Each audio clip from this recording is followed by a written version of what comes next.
Halo teman-teman semuanya, Assalamualaikum warahmatullahi wabarakatuh.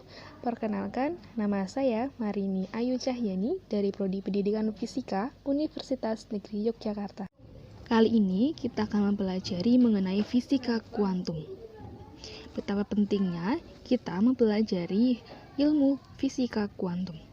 Pentingnya pendidikan fisika kuantum jika terobosan revolusioner terjadi lagi di masyarakat masa depan. Bisa dipastikan bahwa terobosan ini sangat berkemungkinan akan dimulai dengan fisika kuantum. Mempelajari fisika kuantum adalah alasan sederhana yang dapat membantu kita memahami perubahan di dunia. Mengapa dan seberapa pentingnya pendidikan fisika kuantum? Pertama, semua pengetahuan sains alam yang telah ditentukan oleh ilmuwan sejauh ini, semuanya telah terkumpul dalam fisika kuantum.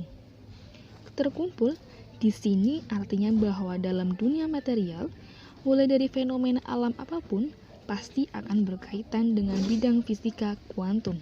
Dan mekanika kuantum akan memberikan jawaban terakhir. Sebagai contoh, pada saat kita mengemudi, begitu kita berakselerasi atau menancap gas, kita akan merasakan kursi mendorong punggung kita dengan keras. Itulah saatnya kita menikmati sensasi akselerasi. Sekarang pertanyaannya, dari mana datangnya daya dorong punggung ini? Jawabannya, mekanika kuantum berperan sangat penting di belakangnya. Jadi, fisika kuantum adalah ilmu yang mempelajari kelakuan materi dan energi pada skala molekul, atom, inti, dan bahkan pada level mikroskopik lainnya yang lebih kecil. Pada abad ke-20, telah ditemukan fakta bahwa hukum-hukum yang mengatur benda-benda makroskopik tidak berlaku yang sama pada skala mikroskopik. Kelahiran fisika kuantum tak lepas dari kontribusi Max Planck dalam makalah ilmiahnya radiasi benda hitam pada tahun 1900.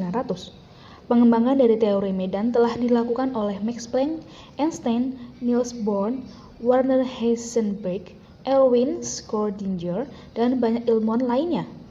Tetapi ironisnya, Albert Einstein dengan serius untuk membuat teori baru yang berlawanan dengan mekanika kuantum dan mencobanya selama bertahun-tahun untuk menyangkal ataupun memodifikasi mekanika kuantum. Pembahasan fisika kuantum, yang pertama ada hukum Stefan Boltzmann, yang kedua hukum pergeseran Wien, yang ketiga teori kuantum Planck.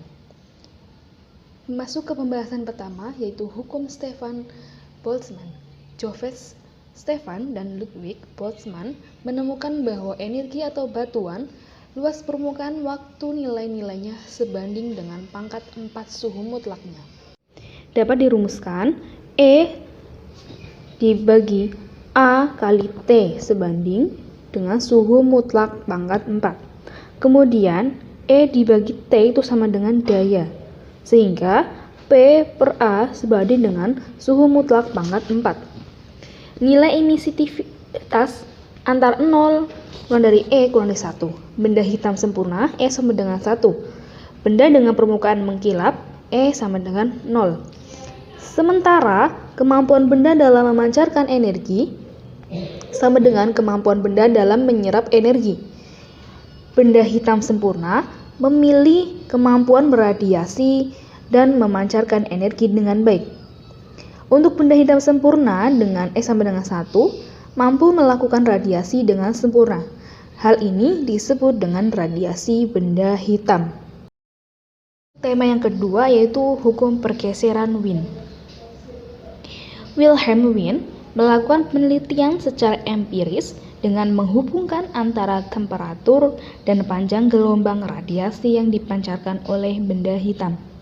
Wien menemukan bahwa panjang gelombang pada intensitas maksimum yang diradiasikan suatu benda bergeser ke arah yang lebih pendek ketika suhu di terlihat di ilustrasi bahwa panjang gelombang pada intensitas maksimum dari suatu benda ternyata nilainya bergeser ke arah yang lebih pendek.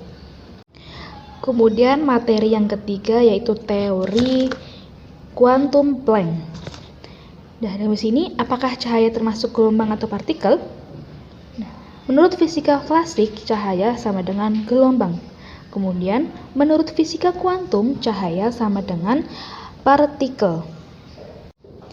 Menurut hipotesa Planck, menyatakan bahwa energi radiasi tidak bersifat kontinu, melainkan dipancarkan dalam bentuk paket energi yang disebut kuanta.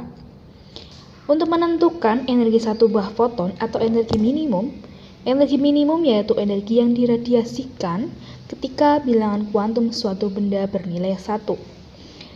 Sini dirumuskan E sama dengan H kali F. Terima kasih.